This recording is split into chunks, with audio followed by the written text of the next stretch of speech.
Hello, and welcome to our Strasz Assessment Systems podcast, Beyond the Test, Strasz Talks. I'm our Vice President of Business Development, Dr. Rory McCorkle, and I'm really excited for this episode ahead.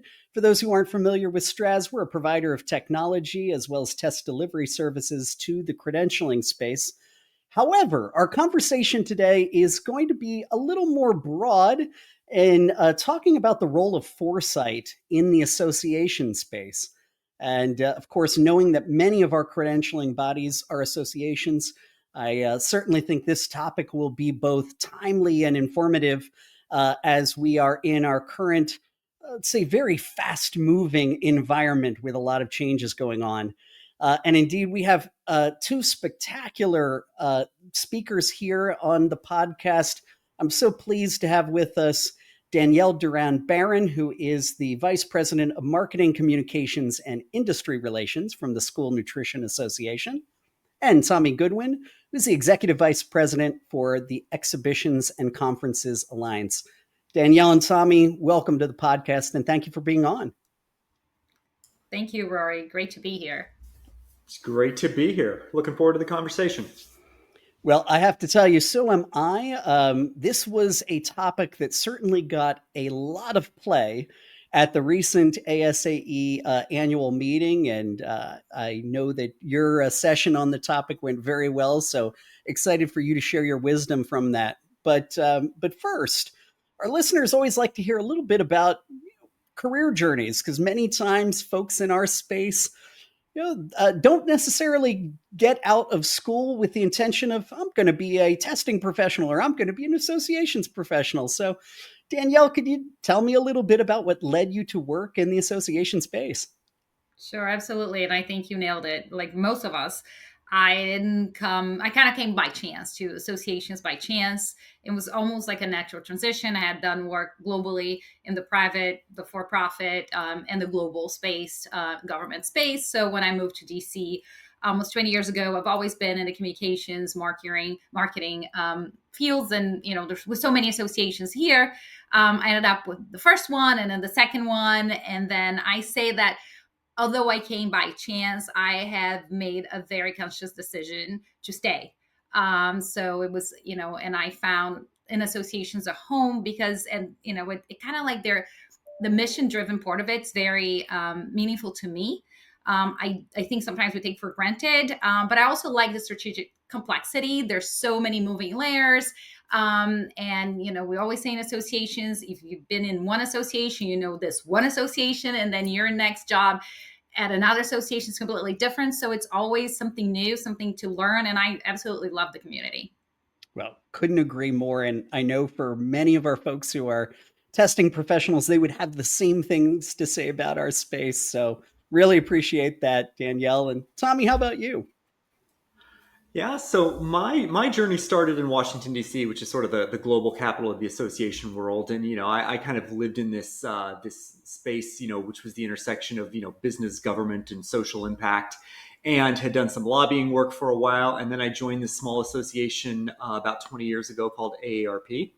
And that is really, it's where I got my PhD in association management. I started doing lobbying, but I did everything from strategy work at the enterprise level. I worked in the CEO's office for a while, and it gave me just this wonderful breadth of opportunities. And it gave me a chance to stretch out and explore so many different things that I found to be so interesting. And much like Danielle, kind of once I was in the space, it was like, all right, well, this is really what's going to be my career path going forward. And so I went to work for another large association, the Project Management Institute, for about 5 years. And then during the pandemic, I traded my roles of working for incredibly large associations to a brand new association in the business event space. So I'm in a little bit of a startup environment now, and we're an association that's about 4 years into our life cycle, but it is just such a fantastic space to be in. And, I get to be part of this community and get to know folks like the two of you. And so it really makes it worthwhile. Well, and I think it'll be great to draw on both of those extremes, if you will, and experiences when we're talking about our topic today, because certainly the strategic planning process has a very different lens when you're talking about PMI versus a new association. So let's dive right into it. What is foresight? As I said, it's a topic that got a lot of discussion and has had a lot of discussion recently. Can you share more about what it is? What is the foresight process? How it links to strategic planning? And, are we just crystal ball gazing? So, Danielle, would love to get your thoughts. Sure. Yeah. So we love to say what foresight isn't before we say what foresight is. And it's exactly what you said. What it isn't, right? Is prediction, is crystal ball, and future reading. Because it's about a mindset. It's not a prediction. I think it's more like about feels more like a muscle that you have to exercise, that you have to use, so then it become kind of second nature. So it's a spotting signals of change, and it's kind of like reading. It's like it's eternal environmental reading. So and over the last few years, for sure, I think it was a trend that we saw with the annual with the strategic plans. I think early in my career I was like, oh, 5 years, and then, oh, no, that's too long, maybe like 3 years. And now a lot of associations, ours, including ours, are kind of like, no, we have to do something that's more agile. We have to do something that we can adjust as we go. And that's really where foresight comes in super handy, because it links directly to strategy, right? You don't have to wait. Well, we said on this piece of paper here, that's going to be in 3 years, we're going to do this way and the other. And then you find out that you didn't really do that for X, Y, and Z reasons. And sometimes it's too late to adjust. With foresights, it gives you that flexibility. And I think a lot of people can be intimidated by just the word foresights. I know I was, because what the heck's this? Like foresights, and I knew what it was. And okay, they say it's not reading the future. I get that, but I don't understand exactly what it is. And there's a lot of misconceptions out there about foresights, which I hope we get into in our discussion here, because I think it deters a lot of people from really learning more about foresights and really understanding it and using this amazing tool, this resource that we have, that's really applicable to associations at every life stage and of every size. And Tommy, how about you? What do you want to add or extrapolate onto that? I think about it as trying to see around corners. When you think about, a lot of times people will conflate the word foresight with trends. And I think trends are a snapshot of what's happening right now. When I think about foresight, I'm trying to figure out what's going to happen 5 to 10 years from now. And I think that's important to do on a continuing basis, but I think it's especially important when you connect that to the strategic planning process, because I think about strategic planning in a sense that, it's a twofold process, right? You're trying to define what the strategy and direction of an organization is, and then you're trying to allocate resources to that strategy. It's sort of, the old saying, strategy is 3 questions, right? What are you going to sell? Who are you going to sell it to? And if you're smart, you're probably doing those backwards. And why am I going to buy it from you and not the other person? And, it's a very deceptively simple. And so to me, foresight is the what. It's what you're thinking about. And connecting it to that strategy and that strategic planning process is really the so what. So that as you're creating strategy, you're trying to make it as future focused as you can be. You've got to know where the puck's going to get there. And it's probably not different, in a technology based environment where, your organization is creating software. You're trying to stay ahead of the curve. You're trying to bring that technology into it. Well, you have to get an understanding of where that's coming from. And I think foresight is the same basic paradigm, but in the association space. No, I couldn't agree more. And Danielle, I really appreciate that mention of the more continuous approach. I sit on the board for a 501c6, and just happens to be in 2 weeks, I'm heading into one of our board meetings, which every year annually is dedicated to strategic planning. And again, that more continuous mindset, it makes such a difference. But Danielle, you did indeed moderate the session that caused this topic, I think, to become front of mind for me at the recent ASAE annual meeting, and guided Tommy along with some other panelists in this complex discussion around this process. So I would love to hear some of your takeaways from that session. What were some of those critical threads that you heard, both from your fellow speakers as well as from the audience at that session? Yes, no, it was really an interesting and and we've gotten a lot of different experiences. And so we think even when we were preparing, we wanted to bring the diversity of thought and size, right? So we had large associations, smaller associations, and people who applied it with their board or with their staff. So I think when we think foresights, we don't necessarily connect the dots in a way. So I think there is not one size fits all. It's not a recipe. You do 1, 2, 3, and everybody's going to do it one way, and they're going to get the same result. I think it's highly flexible, and there's no one size fits all at all. Like we had somebody who had done foresight work with her delegates, the board of delegates, right? And you have people that have done it with their peers, with their colleagues. And you have people who, because the obvious place to start, I think everybody thinks it's the board.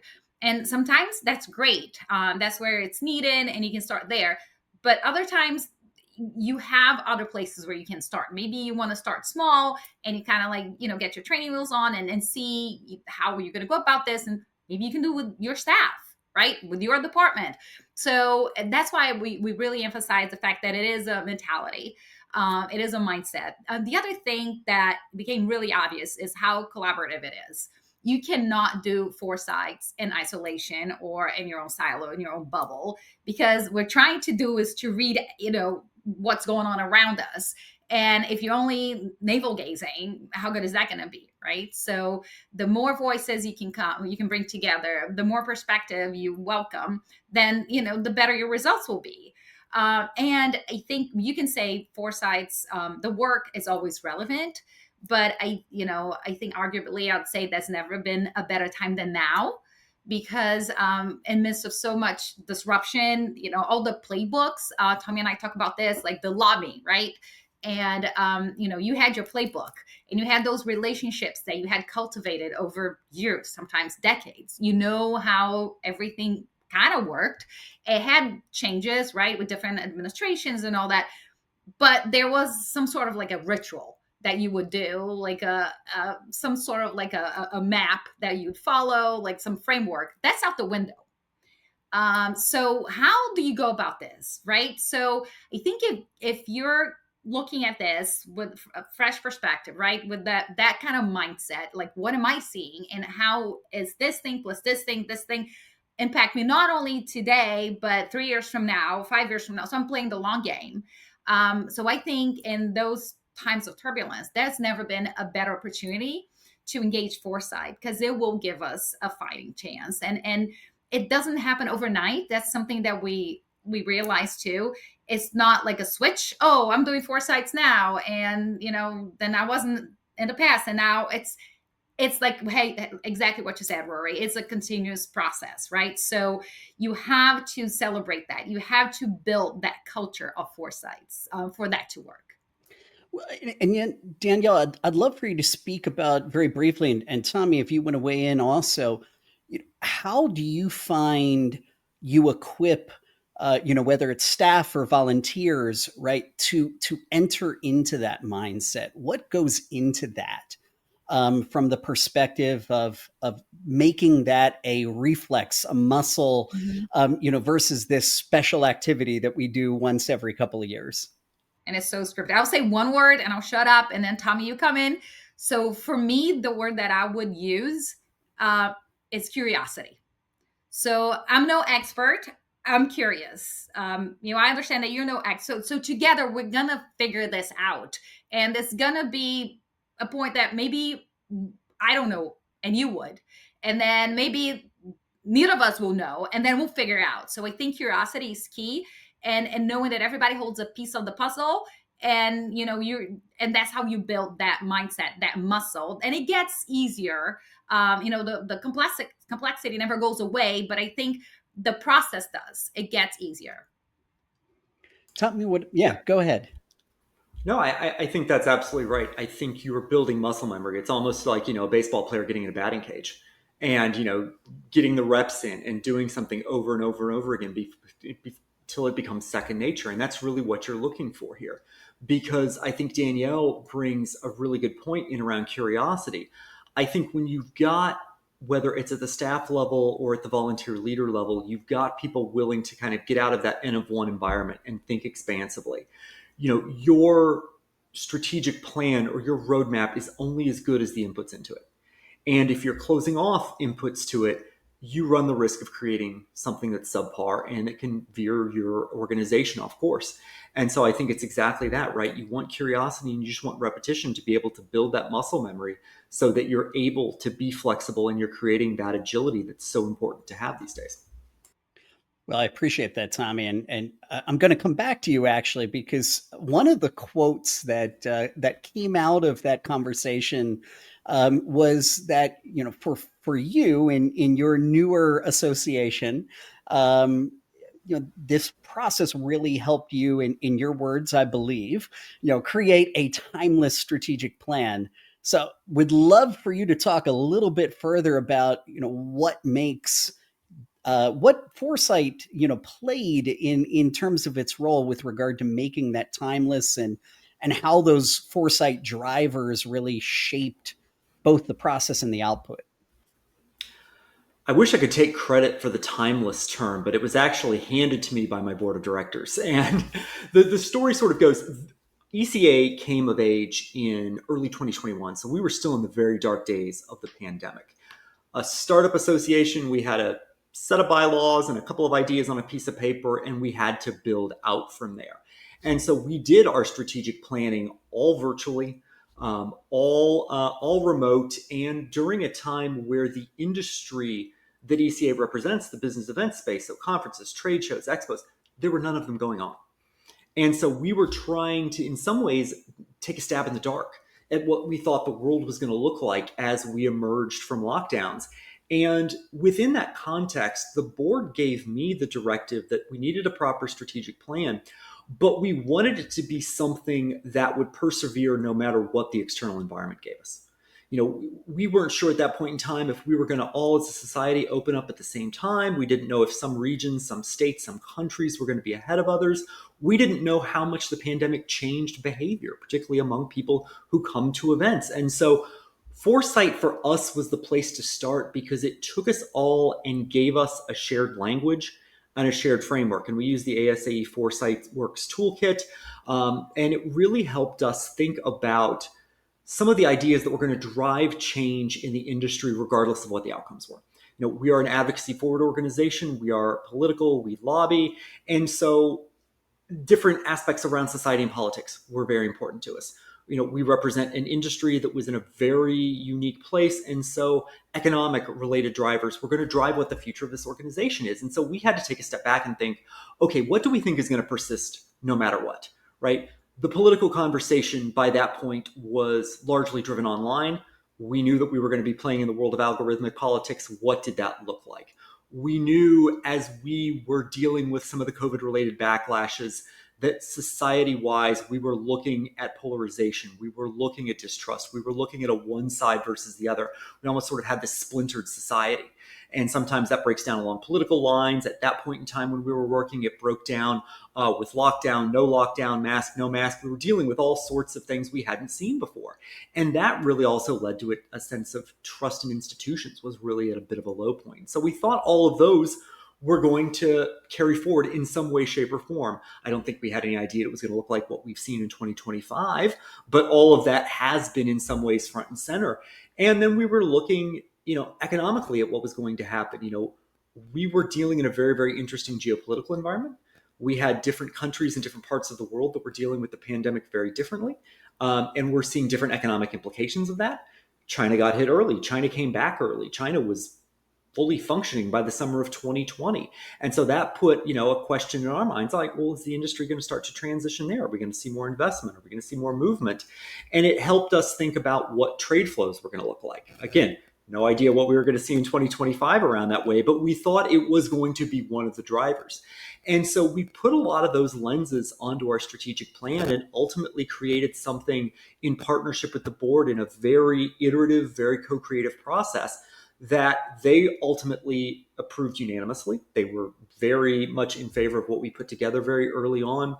And that was sort of the short-term win. The longer-term win was we wound up setting strategy at closer to the horizon level, understanding what we needed to be doing over the next 5 to 10 years, however long that was, with leaving enough flexibility underneath to determine what the tactics look like, to determine how we showed up, to be able to leverage things as they came around, whether it were certain political trends, whether it was AI, whatever the case may be, and have enough flexibility to get into that plan that we had something that we thought was going to persist over the long term, and it truly has. We're at a very sort of unique point in our life cycle as an association. We're about 4.5 years old as we're having this conversation. We've got a very strong interest in the board and myself to sit there and take a step back and go, all right, well, what does version 2.0 look like? What is, we've gotten to this point, we crawl, we rock, we're running a little bit. How do we take it to that next level? And so we're going to be engaging in a process this fall around it. And what was fascinating was, as we had that first conversation with the board, one of the first responses from our board members is, well, yeah, but we're not going to touch the strategic plan, right? And that was, I think, the ultimate measure of success for us, was that we navigated this world that looked so different than it was when we started 4 years ago. But the pillars that we built that strategy around still held true, and gives us a place that we can begin that 2.0 conversation of, where we're not trying to create a shared understanding of what the organization is, because we agree what we're doing right now should persist going forward. And that's a good place to start a strategic conversation. No, I so appreciate that. And just, hearing that process through, especially given the age of the association, I think is fantastic, because, you were able to shape that in a way that I think some organizations who have been around for decades or century plus, would be really wise to think about in terms of going back to the drawing board as they go through these processes. But you also hit on something else that, of course, is very important. I know driving us all a little bit crazy this year, and that is the external forces that are impacting all of our organizations are changing so rapidly. Week by week, we see different threats coming up on the horizon. So, how do you see the current environment and its this era of rapid change really affecting that process and the importance that it has for associations? Danielle?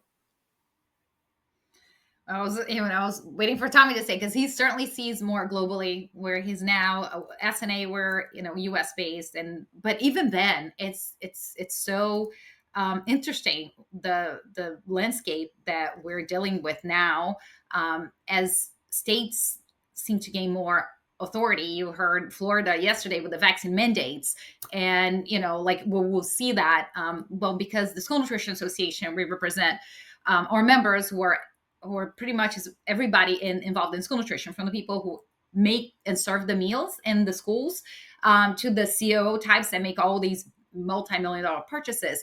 But we also represent the companies that serve that K through 12 market. And, the conversation started to shift to product. What if states now have their own, regulations? So if a company develops a product, all of a sudden they can sell in California. I'm just, picking up any states, but not in West Virginia or Oklahoma or whatever. I mean, that looks vastly different, because it might be for some companies, if it comes to that, and we hope it won't, but that is not sustainable. They will have to pull out of certain markets. We saw that during the pandemic, when some distributors, they just stopped servicing some states because it wasn't feasible for them. And that kind of, like, the supply chain had a huge impact on our programs, and eventually kind of like normalized in a new normal, nevertheless, but it changed. So I think, what I said before about the lack of a playbook, we're seeing that at every level. And it's just trying to navigate a very dynamic landscape. It's crucial to have some sort of foresight, because it's you kind of try to make sense of things, and you end up finding that everybody's kind of in the same boat, and you're trying to make decisions today that will have an impact for years to come. Tommy, what about you? Coming from an organization like AARP, which was so resource rich because it is such a large enterprise, and coming to a startup environment like ECA, I think the biggest mistake that I made early on in that transition was I thought the difference between one and the other was money, and it wasn't, it's time. And that is really the key driver for a small organization like mine. And what it means is like, we can't play from behind. That is just 100% not an option. And so that's why we lean so heavily into foresight and trend monitoring and scenario planning so that we never get caught flat footed. We have to see around corners as best we can. And if not, we are we're at a shortage of time. We don't have as much time to respond to what's happening in the environment. One of the books that I consumed over the last decade or so that really struck with me was the book Sense and Respond from Jeff Gosselth and Josh Seiden, which is a software development book, which I know nothing about. Your organization could tell us a little bit about that, but I don't. But the idea of being able to sense what's in the external environment, sense what's coming, and be able to respond to that as rapidly as possible is so critical for us. And I think the challenge for the association world, and your listeners who come from the association space, I think associations by and large do a pretty good job of sensing. I don't know that they do quite as strong of a job as responding.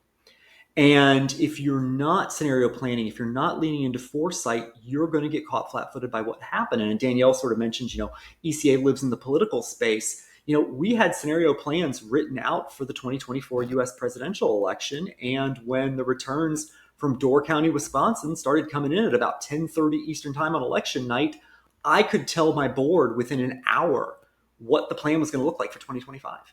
And we were able to leverage that time between the election day and inauguration to lay the groundwork for what we needed to do in 2025. And we've gotten some decent wins out of that. So for me, I view foresight as the key to effective sensing and responding, particularly when so much from the external environment is coming so hard and so fast right now. And I love what you said, Tommy, about we always think money is, the deterrent or the determining factor.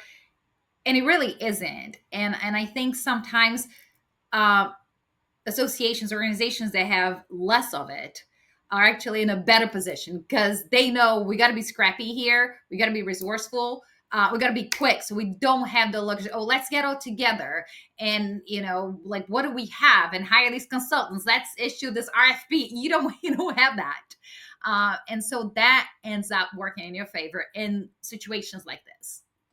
I love you adding that too, Danielle. I mean, having been in organizations small and large and in between, that scrappy nature can go a long way to being turned into an advantage versus a disadvantage.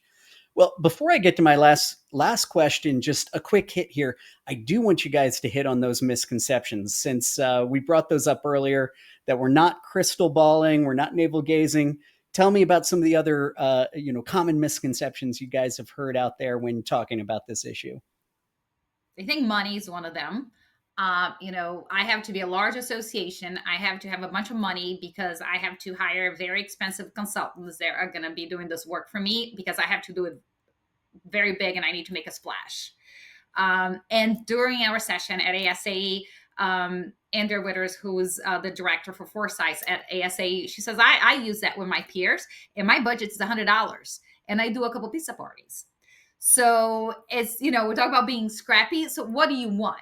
You want, you have a theme and it can be for anything, right? We think it has to be some pie in the sky, like a strategic thing. It can be about a program. It can be about a theme for a company. It can be anything you want. And you can have all this money to hire consultants, or you can try to bootstrap yourself. You can hire one consultant that can kind of like build the framework and staff then can take, the brunt of the work. Or if you're starting small enough, you do it yourself. You can do Andrew's pizza party and invite your friends and, over a couple days, you hire, you bring in pizza, whatever, three weeks in a row. And you kind of like tease it out and you chat with your coworkers and you get their perspectives. And all of a sudden you're conducting foresight.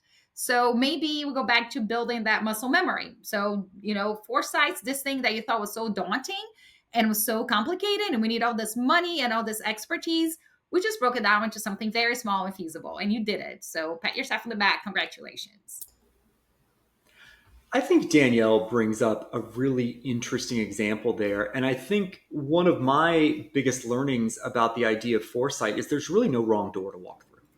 There are different ways you can do this. There are different ways you can engage your leadership, your staff, your volunteers, and there is no one prescriptive way. And I think that's part of the strength of the concept is you can make it and tailor it for your own organization, your own culture, the way that you're structured. And you can do it if you've built this culturally and you're building that muscle memory we talked about earlier. What you're doing is creating something that doesn't exist on its own. You're really integrating it into so much of the organization, whether it's the strategy process, whether it's your annual planning, whether you're thinking about your offering roadmaps, whatever the case may be. This is one of those critical inputs across the enterprise, no matter what the size of the enterprise is. Well, before we run out of time, I also want to hit on a final point. Danielle, you brought this up earlier. With this process, it's also really critical to have those multiple viewpoints. And both of you have talked about, regardless of your size of the organization, ensuring that those viewpoints are represented, those areas of expertise are represented.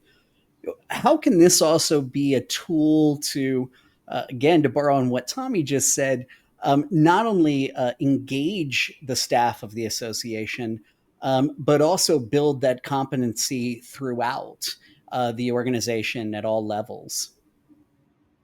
Danielle, do you want to take that first? Sure. I think it's a tremendous opportunity for professional development, quite frankly. To be part of something like this, a discussion that will have, and I think it's very important for people to understand that when you embed that, you help your staff make proactive rather than reactive choices, right? And to understand that process then and be a part of it, I think it's very appealing to me where I'm at now, but it would have been appealing to me 20 years ago, especially, maybe even more so, because I'll be exposed to things that I wouldn't necessarily have access on my day-to-day job. So I think it's you kind of like welcome all these perspectives, and I always tell this to our staff when we're talking about our volunteers. The best type of outreach that I've seen is the personal one, right? Because when you like the whole spray and pray, oh, everybody comes, gonna be fun. I don't know. Do they mean really everybody, and that everybody includes me? But like if you are in sort of like a leadership role, or if you're the lead on this type of project, go out and tap your colleagues and tell them, hey, Tommy, I'm doing this. And you don't have to go into too much detail. It's simpler than you think, but I really appreciate your expertise, because we really need to hear about X, Y, and Z. And then have that person and then ask him, who do you think we should invite? Because I'm trying to answer this type of question. Max, and he's on the side and he's in accounting. Yes, or IT. So kind of like build that. There's also this, sort of sayings that build and they will come. If you build with them, they're already there. As I think about what Danielle said there and the importance of all of those multiple perspectives, my experience both in the association world and the corporate world before it is more often than not, I would say far fewer stakeholders provide and receive information that they should have. We at ECA have tried to build a very bottom-up organization, both from a sensing and responding perspective, from a foresight perspective, and a planning perspective. We really run basically an inverted pyramid, where instead of my role at the top of the pyramid, I'm really ultimately at the bottom, and I'm taking the input from all of those different stakeholders, whether they're my board, whether our partners, whether what we're hearing in the industry. Because I think the worst possible outcome you can ever have as an association is if your members or your staff or your stakeholders or your partners are screaming and it's a whisper by the time it gets to you at the headquarters, you've absolutely failed. because you're not being their voice. You're not being responsive to what their needs are. And so I think the engagement opportunities, like Danielle mentioned, are absolutely critical. And I think asking the right questions are critical. If you're an association and you're thinking about what's on the horizon, you need to understand what the technology drivers are. You need to understand what the cultural drivers. The same way, Rory, that Strasz, you're thinking about AI. You're thinking about what a declining expertise in this world looks like. You're thinking about sort of this changing dynamic around education that we're seeing in continuing education and learning, right? Those are all critical inputs into what the organization is going to be doing. And I think all organizations really need to get that from a full 360-degree perspective, right? You want the frontline input. You want those questions because you ultimately, at the end of the day, if you're using Foresight right, you're creating future-proof strategies. And the tactics can be flexible around them, but you want it to be as future-proof as possible because everyone in an organization owns a strategic plan, whether they had a hand in creating it or not. So you probably want as much of that input as possible to make sure that everybody can see themselves in it and then can go out and execute against the mission in the way that the association and its members expect. Well, Tommy, I love that example, the inverted pyramid, because we've also talked about, I think on a previous podcast here, the importance of, for example, frontline workers, your call center staff, those people who are interacting day in, day out, getting those inputs, whether it's in this case Foresight or other strategic inputs. So I so appreciate you mentioning that. Well, thank you both so much for taking the time to talk to me today. I know that for any of our listeners who were able to make this podcast, that it's going to be incredibly impactful as they reflect on their own strategic planning process and just overall how they assess that external environment for their organization. So thank you both very much for sharing your wisdom here. Thank you for the opportunity, and thank you, and Strasz, for being such an important part of this community. Yeah, thank you. We really appreciate the opportunity. I always learned a ton just from this conversation, and I hope people find it useful as well. Thank you so much, Rory. Thank you, Tommy.